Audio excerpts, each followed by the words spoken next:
en fait, sous Africa Tech Services, on a différents départements. On a un département architecture et design intérieur. On a tout ce qui est location d'appartements meublés, notamment au Ghana et au Cameroun pour le moment. On a les locations de voitures partout en Afrique de l'Ouest, donc ici en Côte d'Ivoire, au Burkina, au Ghana, jusqu'en Guinée. J'ai des équipes là-bas et je fais également quelques services IT qui est ma formation de base. Bon, voilà. Je représente aussi la marque, l'ERP Unimed. C'est un logiciel, on va dire un ERP, un logiciel pour les cliniques et les hôpitaux qui intègre la comptabilité, le workflow, la pharmacie, les spécialités, ainsi de suite, beaucoup d'autres choses. Et depuis quelques temps, je vais également être distributeur ou revendeur de Saint-NCAP, qui est un logiciel de comptabilité pour les petites et moyennes entreprises, donc en Afrique de l'Ouest, bien sûr. À côté de tout ça, je fais je suis businessman, coach formation, management. C'est pourquoi aujourd'hui, par exemple, on va discuter pendant juste 20 minutes. Je ne vais pas entrer trop en profondeur, mais en quelques minutes, peut-être avec des questions pour entrer sur certains détails si vous avez besoin, de comment investir son argent efficacement. C'est un gros thème, c'est vraiment gros. Et je dirais la première, pour aller vite, on va peut-être le faire en 10-15 minutes et on va laisser peut-être 5 minutes pour les questions, pour entrer en détail. Donc, pour moi, la première étape pour investir efficacement son argent, c'est identifier les opportunités et les saisir. Maintenant, où se trouvent les opportunités? Je dis toujours aux gens qui m'entourent, j'aime ce proverbe qui dit « la chèvre broute là où elle est attachée ». C'est-à-dire que la chèvre, quand on attache une chèvre là, elle mange là où elle est attachée. Elle ne va pas manger chez le voisin. Donc, les premières opportunités que vous avez identifiées, c'est là où vous êtes. C'est ce que vous faites au quotidien. C'est dans votre travail. C'est à la maison, dans ce que vous regardez à la télévision. Je prends juste un exemple. Je regarde un jour, le Covid a commencé et beaucoup de bruit partout. Et je vois un gars je suis en train de regarder la télé, un gars qui se lève à Madagascar. Il dit qu'il a trouvé le produit. Il appelait ça quoi? Quelqu'un se rappelle du nom? Le président malgache, il disait qu'il avait trouvé un remède du Covid qu'il appelait... Yeah, bon, c'était fait à l'artémisia, mais il appelait ça Covid organique. Donc les gens, ils avaient peur, les gens commencent à trembler parce que le Covid, les Européens nous montrent les statistiques, les gens meurent. J'ai dit, Covid organique, l'affaire là, ça peut marcher. Hein. Donc je reste là, j'ai dit, oh, je vais faire quelque chose. Je demande, je dis, hey, je me rappelle d'un cousin qui était allé à Madagascar faire des études de pharmacie. Donc je l'appelle, je dis, hey, toi tu es à quel niveau? Il me dit, ah non, moi je suis déjà rentré, je suis plus là-bas. Mais je dis, tu connais au moins quelqu'un à Madagascar? Il me dit, oui. Je dis, donne-moi un contact. Il me donne un contact. Je dis, va voir le prix de ce truc de Covid organique là. Il part voir le prix, c'était dans les 3 000 francs, CFA 4 000 francs. Je commande, il vendait des paquets de 25 paquets. Donc je prends 5 paquets de 25, j'expédie par DHL. Ça vient au Cameroun, au Burkina et au Ghana. Je vendais un paquet que j'achetais à 3 000, à 25 000. Et quand j'ai commencé à vendre ça à 25 000, les rangs, c'est-à-dire le même jour c'est arrivé, c'est fini. Les gens défilaient. Je dis, hey, l'affaire est sérieuse. Je recommande de nouveau. Là maintenant, un gros stock. Et en moins de quelques semaines, je me suis fait quelques millions. C'est ça, saisir les opportunités. C'est simplement, tu identifies dans ce que tu fais chaque jour. Un autre exemple simple, comme je dis, à moins que tu sois milliardaire, il ne faut pas avoir honte. Donc je discute avec quelqu'un, il me dit, ah vraiment, je vais arriver chez toi là-bas, je cherche les voitures de location. Moi j'ai une voiture, je dis, je fais quoi avec ma voiture? Je dis, moi-même je loue les voitures. Il me dit, comment? Et c'est comme ça que je suis entré dans la location des voitures. Il me dit, j'arrive au Burkina, en ce moment j'étais au Burkina, et vraiment, si tu peux me trouver une voiture de location, je vois ma voiture, elle est belle. Je dis, ça me sert à quoi? C'est un passif. L'argent que je dépense dans cette voiture chaque jour pour l'entretenir, c'est terrible. Donc le gars, il arrive, il loue la voiture 2 semaines, il met dans ma main presque 450 000. Je dis, hey, l'affaire a marché. C'est une opportunité. Dans le même temps, je commence à publier que je loue des voitures. Et là, ça commence à rapporter un peu. J'achète une deuxième, j'achète une troisième. Après, je trouve un ami en Guinée. Je dis, ah, qu'est-ce que tu fais? Il dit, je dis, est-ce qu'on peut acheter une voiture ensemble? On met. Allez, c'est comme ça. Et aujourd'hui, je suis à plus d'une dizaine de voitures sur toute l'Afrique de l'Ouest. Tout simplement. Pour moi, l'opportunité, on la saisit autour de soi. On ne va pas loin. même dans votre ministère, même dans votre, si vous êtes employé, dans ma société privée où je travaille, il y a beaucoup d'autres petites choses comme ça que j'ai identifiées et je me suis lancé, tout simplement. On pourra revenir dans les questions plus tard, ok? Voilà. De manière générale, bien sûr, pour se lancer il faut bien sûr une curiosité intellectuelle, il faut un esprit critique. Et souvent, une opportunité, ça résout un problème. Donc, quand je vois le Covid, les gens ont peur.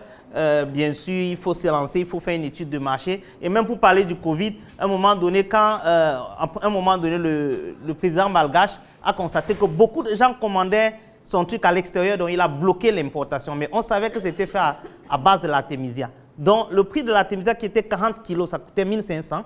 Le prix a commencé à monter. Et les agriculteurs ne s'étaient pas préparés, surtout au Cameroun. Donc, moi, je n'étais pas au Cameroun, mais moi, j'étais au Ghana. Donc, j'entends que bon, okay, le prix de l'artémisia commence à monter, 2000, 3000, et les agriculteurs commencent à vendre un peu plus cher. Donc, je reste à la maison et je dis, mais cette affaire-là devient encore sérieux. J'appelle donc quelqu'un que je connaissais à Douala, je lui dis, fais le tour de tous les agriculteurs que tu connais, achète tout ce qu'ils ont. J'ai acheté plus de 300 kilos. J'ai bloqué. Bon, certains vont dire que c'est mauvais, mais c'est la loi du marché. C'est la loi du marché. Donc, quand j'ai bloqué les 300 kilos, il y avait pénurie. Maintenant, c'est moi qui impose le prix. Donc, tous les autres petits distributeurs venaient racheter chez moi. Et maintenant, le prix est passé à 10 000, 8 000, 7 000 le paquet. Bien sûr, il y a quelqu'un qui était plus fort que moi, qui avait plus de finances que moi. Il allait importer, je ne sais pas de quel pays, presque 300 tonnes. Il a fait venir. J'ai écoulé rapidement mon stock avant que... J'ai écoulé mon stock avant qu'il ne vienne tuer le marché. Et il a pris le marché, je me suis retiré. Il a dit, toi tu es un grand frère. Quand on rencontre ce grand frère, il faut le laisser passer. Donc grand frère, continue. Nous, on va aller ailleurs. Tout simplement. Il faut reconnaître. Donc, et c'est ça qu'on appelle, on va voir ça peut-être dans les risques. Donc, il faut étudier le marché, c'est vrai. Il faut mesurer la rentabilité. Il faut être sûr que dans ce qu'on fait, on gagne. Et il faut s'appuyer sur son réseau personnel et professionnel. Donc, il faut utiliser son WhatsApp, son statut, ses frères, ses cousins, ses amis. Bon, bien sûr, les personnes sérieuses, on peut entrer. Il y aura toujours des expériences positives et négatives. Hein. Il n'y a pas quelque chose qu'on va bloquer. Et il faut accepter de commencer doucement. Il y a des gens, quand ils te voient, ils commencent à, je veux directement les millions. Non, non, il faut commencer doucement. Il faut savoir commencer doucement. Donc, une autre chose importante, c'est qu'il faut évaluer les risques. Ce n'est pas parce que j'ai vu une opportunité que je vais sauter dessus pour commencer rapidement. Il faut vraiment évaluer les risques. Et bon, l'un des risques pertinents qu'on va voir peut-être par la suite, c'est que il faut éviter d'investir au-delà de ses capacités. Tu vois une jolie femme comme ça, elle est belle, elle est dans une voiture. Toi-même, tu peux avoir le courage de la draguer. Si elle te dit que le moteur de ma voiture a un problème, parce que ça, c'est le premier problème qu'elle va te... Et ça, c'est arrivé exactement à un ami qui était dans un salon de coiffure mixte. Il s'assoit pour se raser.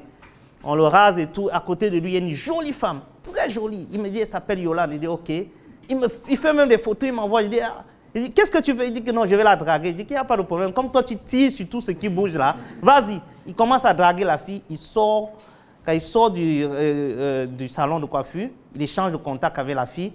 Lui, il prend le taxi. Elle n'est pas montée dans une RAV4 dernier niveau. Il a directement supprimé son numéro du téléphone. Parce qu'il a compris que... Il a compris que celle-là qu'elle va l'appeler, ce n'est pas... s'il te plaît, envoie-moi 10 000 pour le crédit. Vraiment, il n'arrive pas. Je n'ai pas l'argent de taxi. Donne-moi 2 000. Quand elle t'appelle là, c'est pour dire que ma voiture est au garage. Le mécanicien dit qu'il faut 1 200 000. Donc tu dis quoi?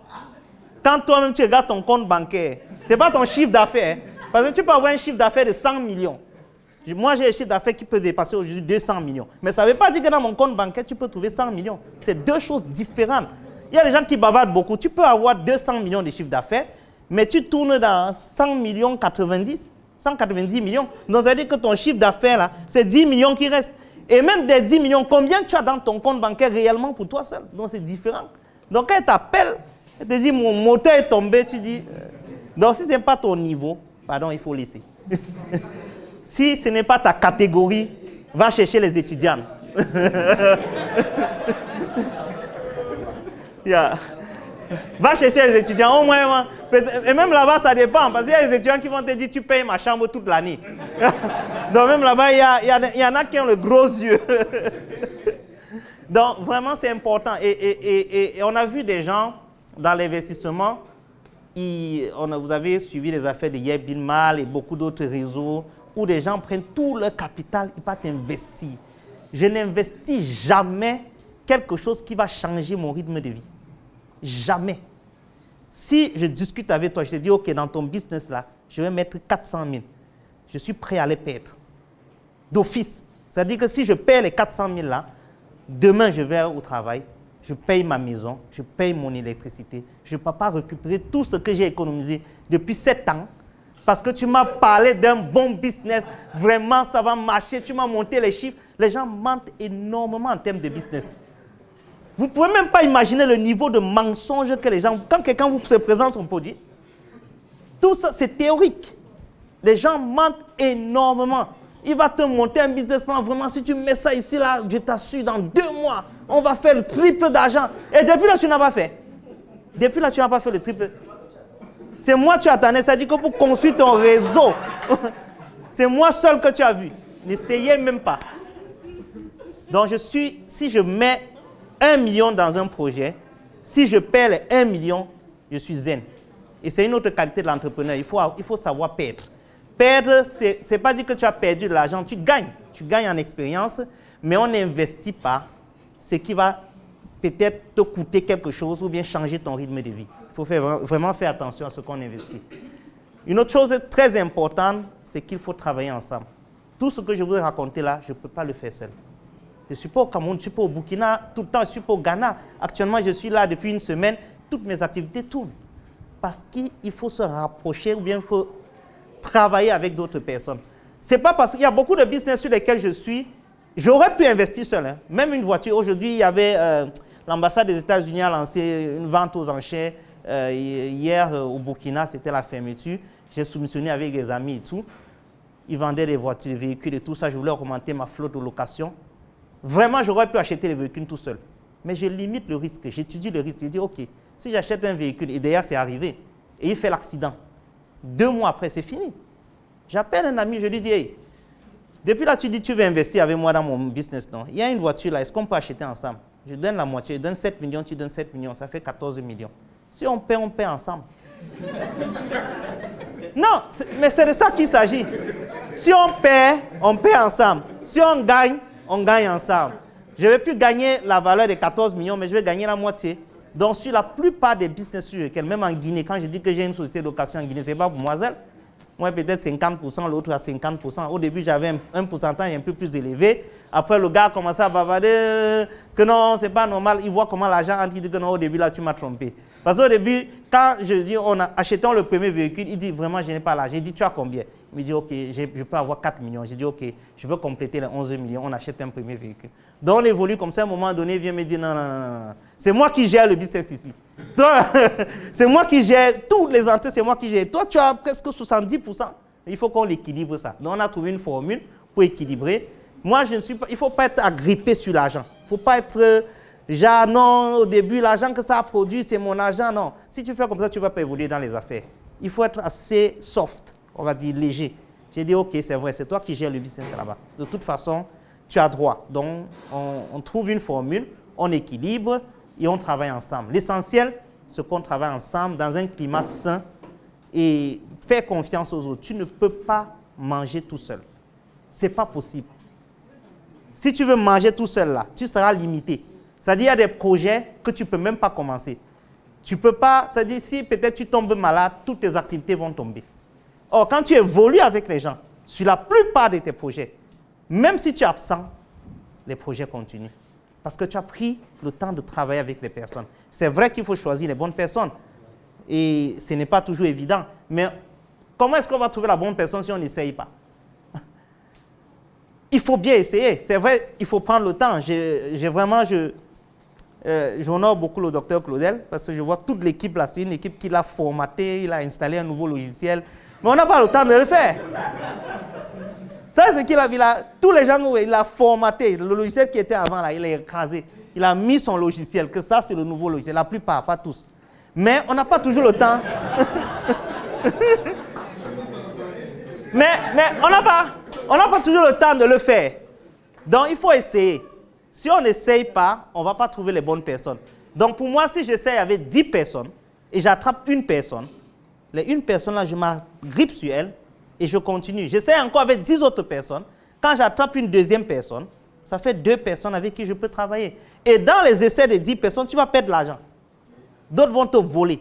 D'autres vont voler ton idée. Moi, je ne me permets même pas voler ton idée. Il n'a qu'à les développer, ce n'est pas un problème. Et la concurrence, c'est normal, c'est même bien. Ça me permet de me développer. Il prend l'idée, il part répliquer, ce n'est pas un problème. S'il est plus fort que moi, je respecte et je cherche ailleurs.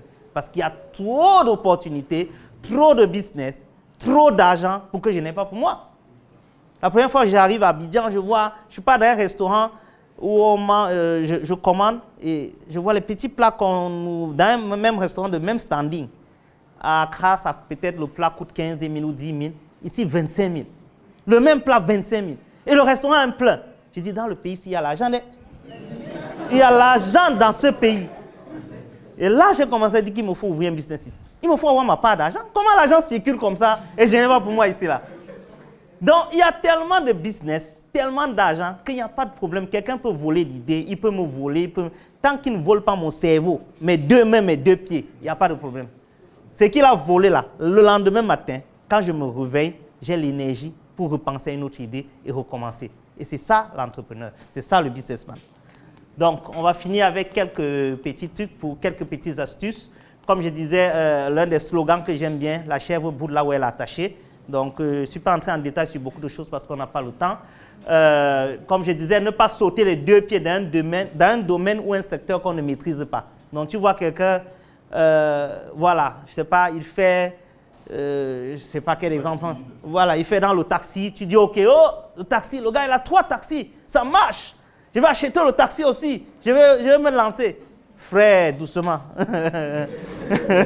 Doucement. Tu vas acheter le premier taxi, tu donnes à un chauffeur, le chauffeur te dit, ah patron, toute la journée, ça ne marche pas. Pourtant, il a tourné avec ton taxi. Que non, je suis tombé en panne à 9 h. Tu achètes un deuxième, ça ne marche pas. On ne saute pas dans un domaine comme ça, il faut aller doucement. Ou alors, l'une des astuces que je vous donne, quand vous voyez un secteur qui marche et vous voulez vous lancer dans ce secteur, trouvez quelqu'un qui est déjà dans ce secteur et partez avec lui, puisque lui, il est là-dedans. Il est chauffeur de taxi, peut-être il n'a pas assez d'argent pour acheter un taxi. Venez lui dire, ok, gars, on va faire un truc ensemble. Trouvez une formule pour qu'il ait des parts dans ce que vous êtes en train de faire et vous allez le fidéliser et vous allez travailler ensemble. Vous voyez quelqu'un qui est fort dans l'agriculture, vous avez un peu d'argent, vous dites, oh, vraiment, l'élevage des poulets, ça marche, c'est 30%. Ah, 30%. Prends 100 poulets, tu commences à élever. 5 meurent. Dès que 5 meurent, les 30% là sont partis. Et partis depuis.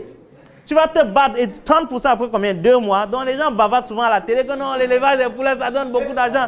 C'est des conneries. Mentent. La terre ne manque pas, la terre manque. Quand tu... Si tu ne sais pas travailler la terre, ça manque proprement. Tu vas faire des erreurs. Et si tu es débutant dans le poulet, ce n'est pas 5 qui vont mourir. Hein. C'est peut-être 20 ou 30. Donc tu vas perdre. Tu vas perdre proprement. Et tu vas dire non, je vais essayer une deuxième fois. Tu vas encore perdre. Je vais essayer une troisième fois. Tu vas encore perdre. Là, tu vas dire que non, c'est bon. Associe-toi à quelqu'un qui est bon dans les poulets. Tu dis, mon frère, moi je ne suis pas fort là-dedans. Toi, tu es fort. Tu peux donner combien? Moi, je peux donner ceci. Essayons d'aller ensemble. Et tu mets un montant qui ne va pas trop te traumatiser si tu perds. Il faut être prêt à perdre. Donc, tu vas ensemble avec les gens. Ce sont les astuces pour investir. À moins que vraiment le business model de la personne soit tellement bon et que tu aies tous les atouts et tous les moyens pour te donner. Parce qu'il faut toujours dire que quand on enseigne, il n'y a pas de règle absolue. Ouais. Il y a des gens qui ont su copier ceux qui ont réussi et qui ont réussi. Mais ils se sont entourés d'un certain nombre de choses. Et je prends un exemple, par exemple, entre MTN et Orange. Ou bien entre, je vois, il y a une banque au Burkina qui vient d'ouvrir. Ils sont à la première agence. Mais vous imaginez, pour ouvrir la banque, ils décident d'aller débaucher le directeur informatique de EcoBank. Vous imaginez un directeur informatique d'EcoBank Lui, sûrement, il est en train de penser niveau régional. Sûrement, il est au moins dans 4 millions de salaires. Toi, tu ouvres la première agence. Tu décides d'aller les débaucher. Pour le payer sûrement plus cher. Et peut-être le gars va dire, ben d'abord 6 mois de salaire. Parce que ce que je suis en train de laisser là, c'est ma vie. Donc, c'est pour vous dire, donc, quand tu as les moyens de ta politique, il n'y a pas de problème. Mais il faut s'appuyer sur les expériences des autres. Il faut travailler avec les autres. Deuxième chose, le docteur Claudel aime bien le dire, il faut faire partie des réseaux. Ou bien vous créez vous-même votre propre réseau. Si tu n'es pas capable de créer un réseau qui va tourner, tu dois faire partie d'une famille. C'est pourquoi je suis là. Je suis membre de Startup Academy, je suis membre de Startup Group, je suis membre de Claudel Consulting. Tout ça, je suis membre. Ce sont des réseaux dans lesquels je fais partie. Et ça m'aide à avancer dans mon business. Dans le réseau, je trouve mes partenaires, je crée d'autres personnes. J'ai lancé, pour ceux qui sont au Claudel Numbisi Group, j'ai fait une présentation une fois où j'ai dit que je cherchais des personnes avec qui on devait investir pour acheter des terrains en Afrique. En fait, on devait aider les personnes à lotir des terrains parce qu'il y a des familles qui ont des hectares, 20 hectares, 30 hectares et ils cherchent de l'argent pour investir. Donc actuellement, on est sur un dossier à Bachenga, c'est 120 hectares et j'ai lancé l'annonce en Claudel Numbisi Group. J'ai trouvé au moins une vingtaine de personnes qui ne me connaissent pas, qui ne m'ont jamais rencontré dans le groupe. Ils ont investi l'argent avec moi. Je l'appelle, un appel du Canada, il dit j'envoie 3 millions, l'autre 2 millions. Donc on a mis l'argent ensemble, 35 millions, pour immatriculer 120 hectares pour une famille et nous on aura en retour 22 hectares. Donc on aura les 22 hectares, on va se diviser les hectares et nous voilà propriétaires terriens ensemble. Et ça c'est quoi? C'est le réseau. C'est le réseau. Si tu ne fais pas partie d'une famille, comment est-ce que tu peux faire ça? Tout seul, tu vas prendre 35 millions, tu peux mettre. Après on te dit le terrain qu'on t'a vendu là. Le terrain qu'on t'a vendu là, c'était pour le voisin.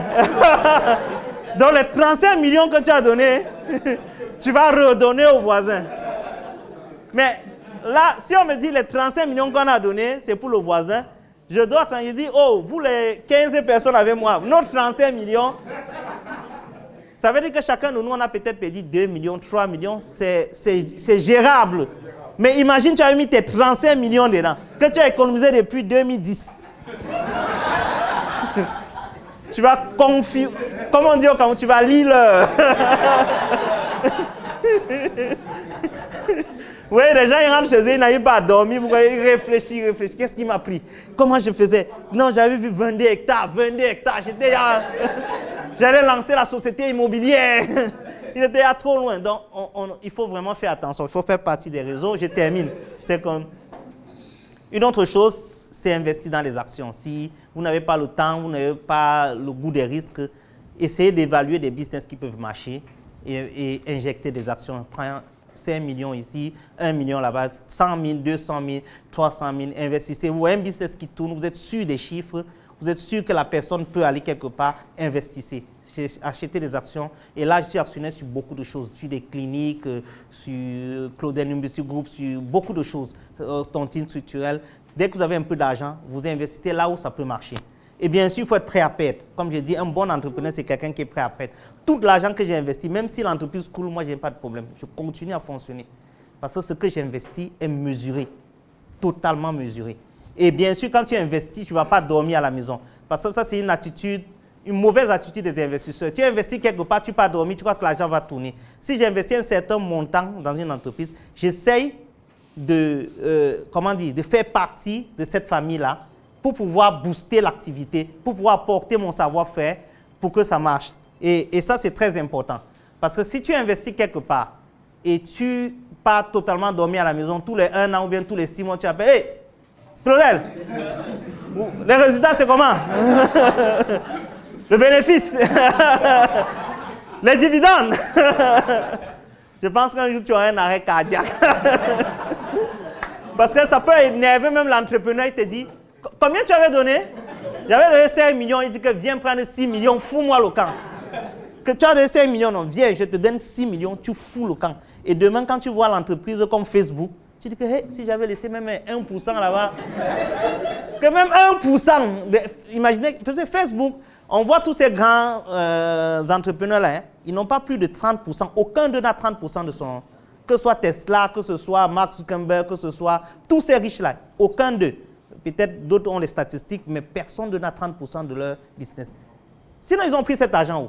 Il y a des investisseurs dedans. Il y a des gars qui étaient là au début avec eux, qui ont même 1%. Ils sont assis à la maison, milliardaires, multimilliardaires, ou 2% ou 3%. Donc, investissez de l'argent, tout simplement, en certains business. Certains vont marcher, certains ne vont pas marcher, mais ce n'est pas grave. Ce qui va marcher, vous continuez. Je pense que, et comme je disais, quand vous investissez, imprégnez-vous, essayez d'apporter votre pierre à ce que, là où vous avez, surtout vous avez fait un gros investissement. Ne restez pas à la maison dormir, s'il vous plaît. Approchez la personne et dites, qu'est-ce que moi je peux faire? Moi, je sais faire cette chose, moi, je sais faire ça. Est-ce que je peux vous apporter mon expertise pour faire grandir le business? Et il y a des domaines dans lesquels j'ai investi et je me suis retrouvé à être payé plus que même ce que j'avais investi. Bien plus. Par exemple, je prends le cas de la clinique. Au début, j'ai investi. On me dit, OK, on va lancer une grande clinique de référence. Le projet, c'est 7 milliards. Tout ça. Je dis, ça, c'est intéressant. Je dis, OK, je vais investir un certain montant. J'ai investi. Et je dis, je vais faire partie du conseil d'administration aussi. Je commence à participer aux réunions et tout. On dit qu'il faut un architecte. Je dis, mais j'ai un cabinet d'architecture. On dit, on a vu une équipe en Tunisie pour être architecte. Je dis, il n'y a pas de problème. Nous, on va venir en appui. Dans le marché qu'on a eu, ça dépasse de loin mon investissement même. Ça dépasse de très loin. Après ça, j'ai gagné dans cette même clinique le logiciel pour lequel je suis aujourd'hui le représentant en Afrique de l'Ouest. J'ai gagné le marché informatique. Donc l'argent que j'ai gagné même là-bas, ça dépasse de loin mon investissement du départ. Parce que je me suis impliqué. Si j'étais resté en retrait, vous dites, oh, j'ai donné mes 25 millions là-bas, j'appelle la promotrice après 3 ans. Mon argent, c'est comment? Le dividende est où? Ça n'a pas marché. Il faut s'investir dans, là où vous faites des investissements, essayez de vous investir à l'intérieur. C'est très important. D'accord. Donc, bon, comme je disais, je vais finir, je pense que c'est le temps. Il faut apprendre à digérer les pertes. Une autre chose, il faut connaître son tempérament. C'est très important de connaître son tempérament. Il y a 4 types de tempérament. On n'a pas le temps pour entrer dans les détails, mais il y a certaines positions. Quand tu connais ton tempérament, ça te permet de pouvoir corriger certaines choses, pouvoir arranger. Il y a certains qui sont sanguins, d'autres qui sont mélancoliques, colériques ou bien pragmatiques, flegmatiques. C'est vraiment important. Par exemple, un bon DG doit être au moins colérique ou bien mélancolique. Tous ces détails. Quand vous ne connaissez pas les tempéraments, vous aurez les mauvais collaborateurs ou bien les mauvaises personnes avec qui travailler. Quand vous connaissez le tempérament des gens, ça vous permet de positionner les bonnes personnes au bon poste. Voilà. Je crois que je vais conclure comme ça. S'il y a une ou deux questions, on peut prendre avant que je passe la parole. D'ovation